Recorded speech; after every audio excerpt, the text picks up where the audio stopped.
प्रणाम श्रीमद् भागवत को। प्रणाम परम पूज्य गुरु जी को। ओम श्री चिन्मय सतगुरुवे नमः। लव यू माँ। Thank you.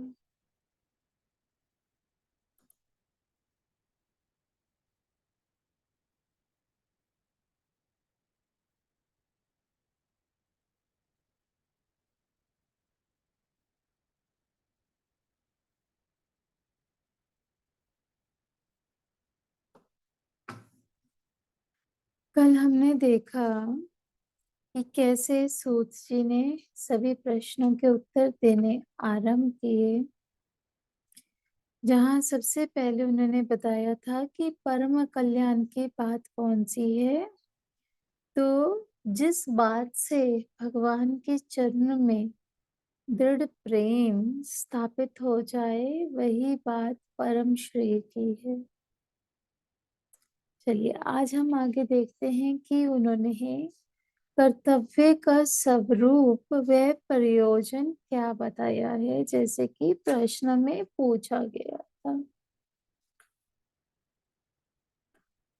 तो यहाँ पर गुरु जी बताते हैं कि सूत जी ने कैसे सभी प्रश्नों के उत्तर दिए। तो उन्होंने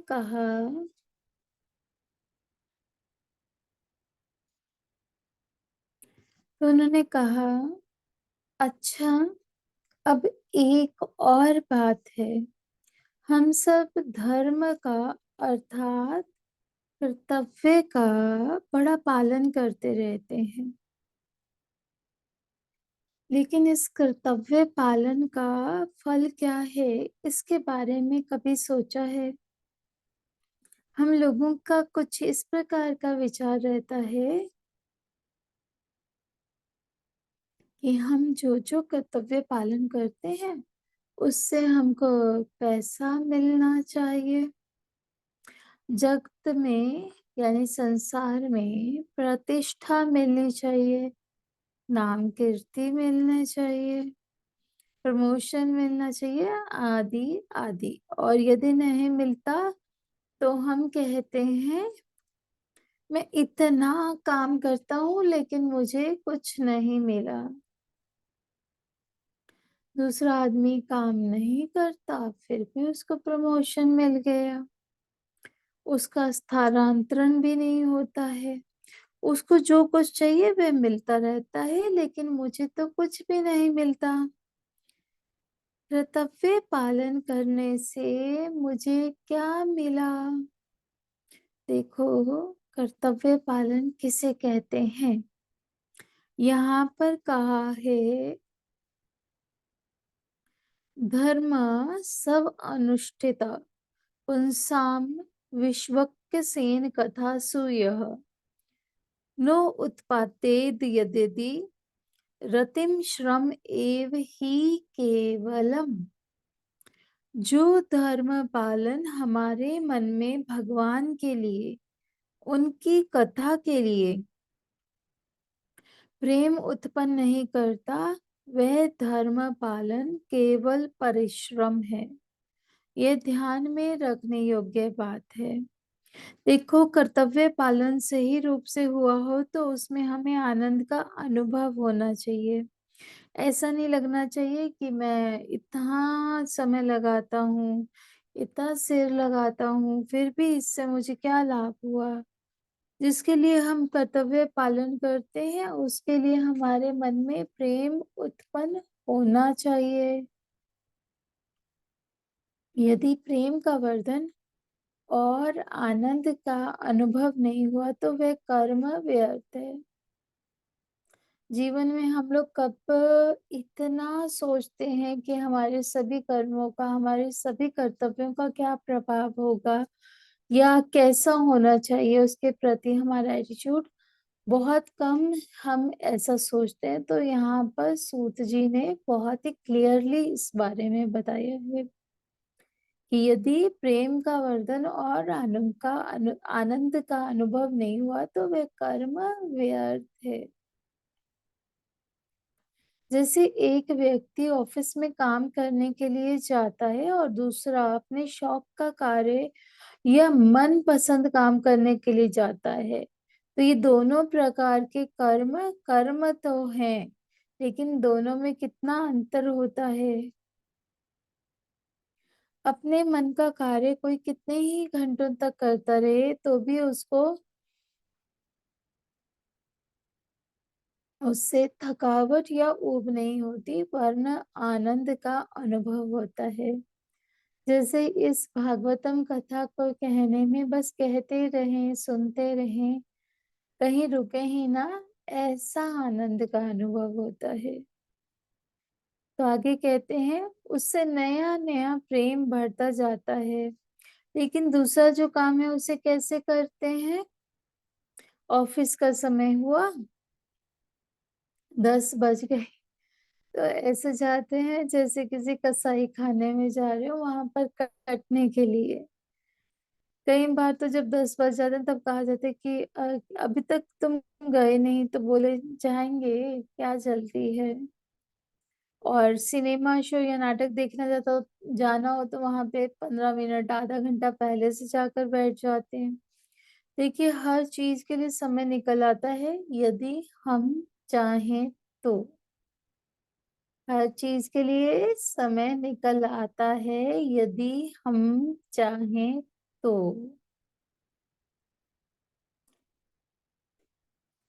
तो कर्तव्य पालन का असली प्रयोजन है, जैसा कि वहां पर पूछा था क्या प्रयोजन है, तो असली प्रयोजन है भगवान के लिए प्रेम हो जाना। अब कोई कहेगा ऐसा क्यों? धर्म पालन का फल यह क्यों होना चाहिए? तो सीधी बात, आपको बताएं कि हमारा कर्तव्य क्या है, जिससे हमको कर्म करने की और दूसरी भी सब प्रकार की शक्तियां मिलती हैं, उसकी सेवा करना हमारा कर्तव्य है। सरल सा नियम यही है। जैसे पुत्र के लिए कहा जाता है कि माता पिता की सेवा करना तुम्हारा कर्तव्य है। क्यों? माता पिता ने तुमको शरीर दिया, वे तुमको शिक्षा दीक्षा दे रहे हैं, तुम्हारा पालन पोषण कर रहे हैं, सब कुछ माता पिता देते हैं, इसलिए उनकी सेवा करना तुम्हारा कर्तव्य है। अच्छा, यह तो राजनीतिक नेता चुनाव जीतते हैं, तो उनकी भी सेवा बताई गई है कि आपको जनता से बहुमत मिले, आप सत्ता में आए, तो जनता की सेवा करना आपका कर्तव्य है। हम किसी सरकारी दफ्तर में या कंपनी में काम करते हैं तो कंपनी से हमको कितनी सारी चीजें मिलती हैं, अतः उसकी सेवा करना भी हमारा कर्तव्य है। अब जरा सोचो, हमको जो मूलभूत शक्तियां प्राप्त हैं वे कहाँ से प्राप्त हुई हैं? देखने की, सुनने की, पढ़ने की, लिखने की, ये सारी शक्तियां कहाँ से मिली हैं? ये सारी शक्तियां यदि हम में नहीं होती तो क्या कोई हमको सरकारी नौकरी में रखता? नहीं। तो यहाँ पर देखिए कि यह जो शक्ति का मूल स्रोत है उसको भगवान कहते हैं। उस भगवान की सेवा करना ही हमारा असली कर्तव्य है। और कर्तव्य करते हुए उस भगवान के लिए हमारे मन में प्रेम उत्पन्न होना चाहिए। धर्म पालन का यही वास्तविक फल है। लेकिन यदि ऐसा नहीं होता है तो हमारा धर्म पालन झूठा है।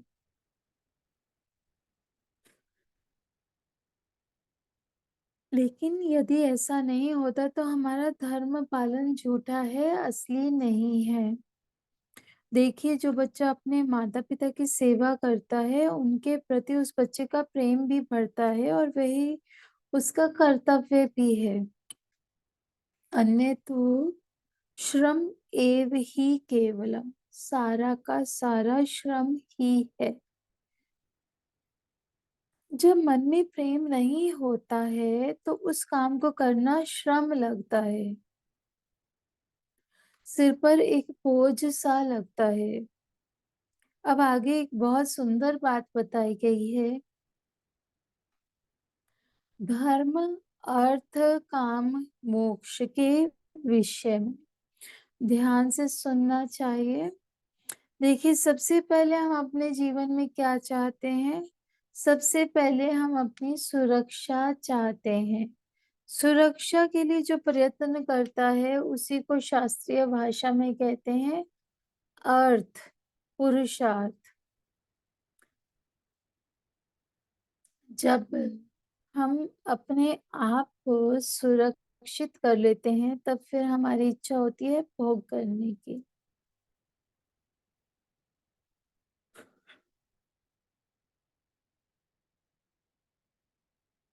जब हम अपने आप को सुरक्षित कर लेते हैं, तब हमारी इच्छा होती है भोग करने की। उसको कहते हैं काम। अर्थ के बाद आता है काम।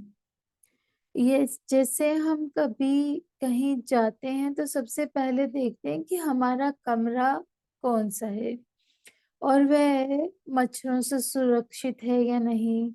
तो सबसे पहले कमरा। यदि कहा जाए पहले भोजन कर लीजिए, तो बोलेंगे पहले एक बार कमरा देखकर सामान रख देते हैं। तो कहीं भी जाना हो, पहले विचार यही आता है कि वहां हम रहेंगे कहाँ पर। एक बार सुरक्षा हो गई तो उसके बाद भोजन। ट्रेन में जाते हैं तब यही बात होती है। ट्रेन आ रही है और विशेष करके लंबा चौड़ा परिवार तो देखने लायक बात होती है। एक बच्चा इधर भाग रहा है, दूसरा बच्चा उधर भाग रहा है। बच्चों को संभालें कि सामान को। होता है ना ऐसा ही। कभी एक चीज कम दिखाई दे रही है, तो कभी एक चीज बड़ी हुई दिखाई देती है। पता नहीं वह बच्चा किसका सामान उठा कर ले आता है। इतने में ट्रेन आ जाती है। फिर अपने देश भारत में ठीक तरह से आरक्षण मिल जाए तो यह कोई निश्चित नहीं होता, और बीच का स्टेशन हो तो पूछना ही क्या है। मैं तो बहुत, गुरुजी कहते हैं, मैं तो बहुत भोग चुका हूँ। मेरा क्या क्या नाम वहाँ चार्ट पर लिखे जाते थे। एक जगह मेरा नाम लिखा था विनायक चेतनी। गुरुजी का पहले नाम ऐसे था। संन्यास के बाद दूसरे नाम हो जाते हैं, तो उन्होंने अपना पहले का बताया है। अब पूरी ट्रेन में मैंने ढूंढ डाला, टिकट नंबर भी गलत और नाम भी गलत। फिर मैंने कंडक्टर से पूछा, तो बोले ये विनायक चेतनी आपके नाम से कुछ मिलता जुलता है, जाओ बैठ जाओ वहां पर। मैं ये इसलिए बता रहा हूँ कि उस समय कोई अगर मुझे कहता कि ब्रह्मचारी जी आप एक आइसक्रीम खा लो, तो मुझे गुस्सा आता है कि नहीं, आइसक्रीम की क्या बात कर रहे हो। उस समय खाना पीना नहीं सोचता। ट्रेन छूटने का समय हो रहा है और मुझे पता ही नहीं कि मेरी सीट किधर है। तो ट्रेन में सबसे पहले हम अपनी सीट देखते हैं। एक बार बैठ गए तब फिर खाने पीने के बारे में सोचते हैं। तो अर्थ के बाद आता है काम। देखो, जो मन में अर्थ, काम की इतनी अत्यंत प्रबल इच्छा हो जाती है, तब अपने ऊपर कोई संयम नहीं रहता। तब न जाने क्या क्या कर बैठते हैं। इसलिए उस समय हमें संयमित करने के लिए धर्म होता है। जिस प्रकार किसी देश का अपना एक संविधान होता है, वैसे ही भगवान का भी जो शास्त्र है, जो धर्म होता है, वह जीव की गति को नियमित करता है। जो जीव को संयमित नियमित करने वाला है, उसको कहते हैं धर्म। तो बोले धर्म के द्वारा तुम अपने अर्थ और काम को संयमित करो। फिर कहा कि धर्म के द्वारा अर्थ प्राप्त करके कामना को पूर्ण करना और फिर मोक्ष की प्राप्ति करना। वापस से सुनिए। जिस प्रकार किसी देश का अपना संविधान होता है, वैसे ही भगवान भी का भी जो शास्त्र, जो धर्म होता है, वह जीव की गति को नियमित करता है। जो जीव को संयमित या नियमित करने वाला है, उसको कहते हैं धर्म। तो बोले धर्म के द्वारा तुम अर्थ और काम को संयमित करो, मतलब बैलेंस करो। फिर कहा कि धर्म के द्वारा अर्थ प्राप्त करके कामना को पूर्ण करना और फिर मोक्ष की प्राप्ति करना, तो ये मार्ग है। ये चार चीजें पुरुषार्थ के रूप में कही जाती हैं। अब कहाँ पर इनका रहस्य बताया गया है कि धर्म का, अर्थ का, काम का वास्तविक प्रयोजन क्या है। तो गुरु जी ने बताया, सामान्य रूप से लोग यही सोचते हैं कि बहुत धन कमाना चाहिए, वे इसलिए कि बहुत सारी चीजें पदार्थ लाएंगे और अनेक प्रकार से काम भोग करेंगे। तो हम यही सोचते हैं कि अर्थ का प्रयोजन भोग है। लेकिन हमारे शास्त्रों ने कहा कि अर्थ का प्रयोजन काम नहीं, धर्म पालन है। धन हमारे पास इसलिए होना चाहिए कि हम धर्म कर सकें, दान कर सकें, पुण्य कर्म कर सकें। परंतु कोई कहे कि मैं चाहे जिस मार्ग से धन कमाऊं और दान करूं, तो बोले नहीं, वह गलत है। धन भी धर्म पूर्वक कमाना और उसका उपयोग भी धर्म के लिए करना, तो अर्थ होता है धर्म के लिए। अर्थ होता है धर्म के लिए। अब देखिए, हमारी पहली गलती क्या हो गई। हमने सोचा कि धन जो है वह भोग के लिए है। ज्यादा भोग करना है तो ज्यादा धन चाहिए, चाहे जिस भी प्रकार के तरीके से कमाएं।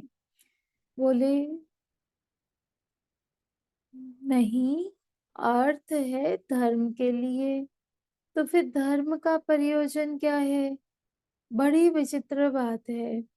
हम कर्तव्य पालन करते हैं, सब काम करते हैं इसलिए कि धन मिले, और धन कमाते हैं भोग के लिए। ये हमारे दिमाग में एक उल्टी सी भ्रांति भर गई है, और हमें दुख क्यों हो रहा है ये हमें समझ ही नहीं आता है।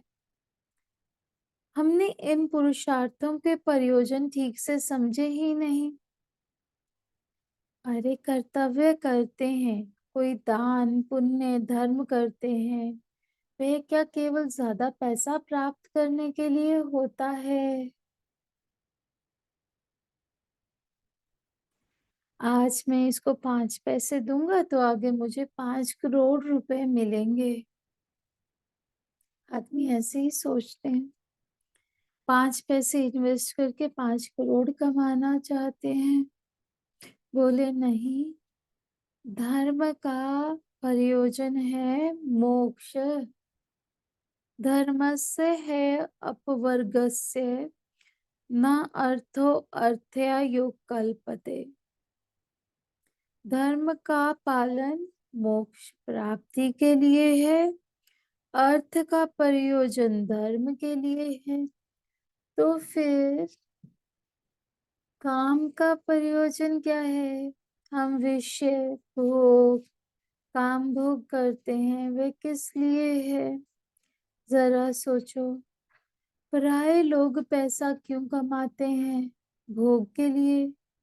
धर्म क्यों करते हैं। अर्थ के लिए। तो हमारे तो सब कुछ उल्टा ही चलता है। धर्म करते हैं अर्थ के लिए, अर्थ कमाते हैं काम भोग के लिए, मोक्ष का कहीं पता ही नहीं। और काम किस लिए। बोले इंद्रिय तृप्ति के लिए। आंखों को अच्छा देखने को मिले, कानों को अच्छा सुनने को मिले, त्वचा को कोमल स्पर्श मिले, सब कुछ ग्रेटिफिकेशन ऑफ सेंसेस। लेकिन यहाँ कहा कामस्य न इंद्रिय प्रीति ही। काम का प्रयोजन इंद्रिय प्रीति नहीं है, तो फिर क्या है। लाभो जीवेत यावता। हमको उतना ही विषय भोग करना चाहिए जिससे कि हमारा शरीर चलता रहे, जीवन धारण होता रहे। बड़ी विचित्र बात है। देखो, भौतिकवादी लोगों के दिमाग में यह बात न तो स्वयं आती है, न ही बताने में उनकी समझ में आती है। अतः वैसे मानने वाले भी नहीं हैं, इसलिए हम उनको बताते भी नहीं। जिनको जो करना है करे, लेकिन जिसको अपना उद्धार करना है, उसको धर्म, अर्थ, काम, मोक्ष का रहस्य समझ लेना चाहिए। हम जो धन कमाते हैं वह धर्म के लिए है, जो धर्म करते हैं वह भगवत प्रीति के लिए है, मोक्ष के लिए है। यही रहस्य यहाँ बताया गया है। और जो काम है, मानवीय जीवन में जो खाना पीना इत्यादि विषय भोग हैं, उनका प्रयोजन बस इतना है कि हमारा जीवन बना रहे। अब प्रश्न उठता है कि जीना किस लिए। बहुत से लोगों को लगता है कि हमारा जीवन खाने पीने के लिए ही है। इच्छा अनुरूप खा पी नहीं सकते तो जीने से क्या लाभ है। एक मरीज डॉक्टर के पास गया। डॉक्टर ने उससे कहा कि देखो, तुमको एक बीमारी है, अतः तुमको मिठाई छोड़ देनी चाहिए। मिठाई छोड़ दो, चावल छोड़ दो, आलू छोड़ दो, और घी की, तेल की, तली हुई चीजें भी छोड़ दो। चाय कॉफी पी सकता हूँ कि नहीं? बिल्कुल नहीं। चाय कॉफी को तो हाथ भी नहीं लगाना। उससे पूछा, ये कर सकता हूँ क्या? उसने पूछा तो कहा नहीं। तो फिर मैं करूँगा क्या? दवाइयाँ पी पी कर जीता रहूं? क्या मैं दवाइयाँ पीने के लिए जीता रहूं? कहने का अर्थ है, बहुत से लोग सोचते हैं कि जीना है तो अच्छी तरह खाते पीते जियो। ऐसे लोग तो यही कहेंगे कि यदि इंद्रिय प्रीति जीवन का प्रयोजन नहीं है तो फिर जिए किस लिए। तो यहाँ पर एक बहुत ही प्यारी ऊंची बात कही गई है। जीवस्य तत्व जिज्ञासा, न अर्थो यश्चय कर्म भी। बोले हमारे जीवन का प्रयोजन है तत्व जिज्ञासा। अरे भाई, मनुष्य जीवन में आए हो तो आए हैं तो तत्व को जान लें। दूसरी सब चीजें तो अन्य किसी भी जीवन में कर सकते हैं।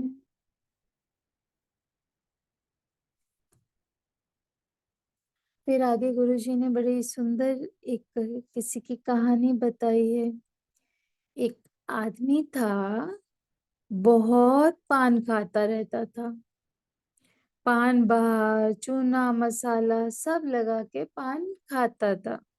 तो उसके मित्र ने पूछा, अरे पत्ते चबाते चबाते तुम्हारा मन नहीं भरा क्या? पशु देह में भी बहुत पत्ते खाए हैं, घास खाई है। तो बोले बात यह है कि पत्ते तो वहां खाते थे, लेकिन उसमें ये सब सामग्री डालकर नहीं खाते थे ना। ऐसा तो मनुष्य के जन्म में ही खा सकते हैं।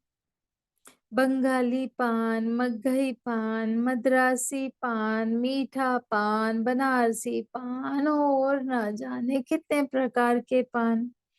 इसलिए इनको खाता रहता हूँ। अब तो अब इतना तो उसे विवेक है, समझ है कि दूसरे पत्ते वहां पर भी खाता रहता था, लेकिन ऐसा तो केवल यहीं पर मिलता है। तो अब इससे भी आगे बढ़ो ना। बाकी दूसरी चीजें दूसरी देह में कर सकते हो, लेकिन मनुष्य देह में ही सत्य को, तत्व को जान सकते हो। सो उसे जान लो। इस दुर्लभ देह, मानव देह को प्राप्त करके जिस श्रेष्ठतम कार्य को कर सकते हो उसी को करो। तो इस दुर्लभ ध्येय मानव ध्येय को प्राप्त कर जिस श्रेष्ठतम कार्य को कर सकते हैं उसी को करें। दूसरे बेकार के बहुत सारे कर्मों का कोई प्रयोजन नहीं है। यह बात सच भी है। तभी तो ऐसा देखा जाता है कि आदमी दिन रात परिश्रम करता है, डिग्रियां कमाता है, विवाह करता है, पैसे भी खूब कमाता है, पर अंत में सोचने लगता है मुझे मिला क्या। आखिर में जब सोचने बैठता है तो कुछ सार निकलता नहीं है। इतना सब किया तो क्या किया। फिर सोचने लगता है कि अब क्या किया जाए।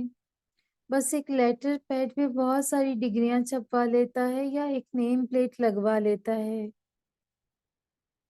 उससे ज्यादा और कुछ नहीं। मैंने एक बहुत मजेदार बात सुनी थी नाम रोशन करने की। एक बच्चे ने पिताजी का नाम रोशन किया। कैसे? एक नया मकान बनवाया और वहां उनकी एक नेम प्लेट लगा दी। बोले रात को ये कैसे दिखेगी? तो उसके लिए अंदर से एक लाइट जला दी। नाम रोशन कर दिया पिताजी का। बस इससे ज्यादा रोशनी नहीं कर सकते। आदमी सोचता है यह हुआ, वह हुआ, बच्चे हुए, फिर क्या हुआ। यह चेदे यह चेद वेदीदत् सत्यम अस्ति न चेर दिहा वेदिनम महति विनष्टति विनष्टि। इस तो क्या बताया है उस बारे में कि इस मनुष्य जन्म में परम सत्य को जान लिया तो बहुत अच्छा है, यदि नहीं जाना तो महति विनष्टि ही, महाविनाश है। इतना अच्छा अवसर आपके हाथ में आया और ऐसे ही चला गया।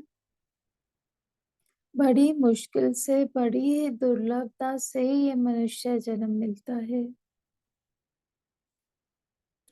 देखो यहाँ कितनी बढ़िया बात कही गई है। जबकि हम लोग तो अपने कर्तव्य का पालन भी करते हैं, तो कहते हैं मैं घर में इतना काम करता हूँ, लेकिन यहाँ कोई दो अच्छे शब्द तक नहीं बोलता। अरे तुम अच्छा काम करते हो तो क्या वह केवल दो अच्छे शब्द सुनने के लिए? कैसे मूड हो गए हो। ऑफिस में मैं इतना काम करता हूँ परंतु मेरा प्रमोशन हो ही नहीं रहा। अपना काम भली प्रकार से करने का क्या इतना ही प्रयोजन है कि प्रमोशन मिले? सोचने की बात है कि हम हर एक चीज के साथ एक प्रयोजन जोड़ लेते हैं। देखो हम धर्म करते हैं अर्थ के लिए, अर्थ कमाते हैं काम के लिए, कामना पूर्ति करते हैं भोग के लिए, और भोग करते हैं रोग के लिए, और रोग होता है मरण के लिए, बाकी और कुछ नहीं। तो ऐसे ही मर जाते हैं। जैसे कोई कीड़े मकोड़े मच्छर मिल गया हो वैसे ही हम भी मर जाते हैं। तो क्या करा हमने इस जीवन में? कितने मच्छर मर के कोई याद करता है क्या? कितने सारे लोग यहाँ आए और एक दिन मर गए, किसी को कुछ याद भी नहीं है। तो बोले ये ठीक नहीं है। देखो अर्थ है धर्म के लिए और धर्म है मोक्ष के लिए, बस इतना सा बात याद रखो। काम केवल शरीर धारण करने के लिए है और शरीर धारण तत्व जिज्ञासा के लिए। यहाँ इस विषय के श्लोक को केवल 4-5 ही हैं, लेकिन इस रहस्य पर बड़े बड़े ग्रंथ लिखे जा सकते हैं। आजकल मनोविज्ञान के नाम पर बड़ी बड़ी किताबें मिलती हैं, पाश्चात्य मनोविज्ञान की भी मिलती हैं, किंतु उन्होंने इन सभी विषयों पर कोई गंभीर विचार नहीं किया गया है।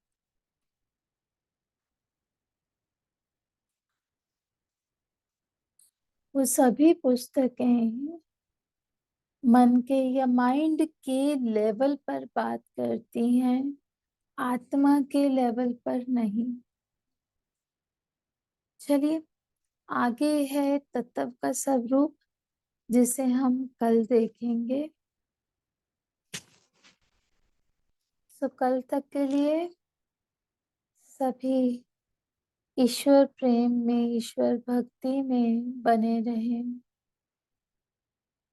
और जितने लोगों तक हो सके इस कथा को पहुंचाएं, तो उससे भी हमें बड़ा पुण्य मिलेगा।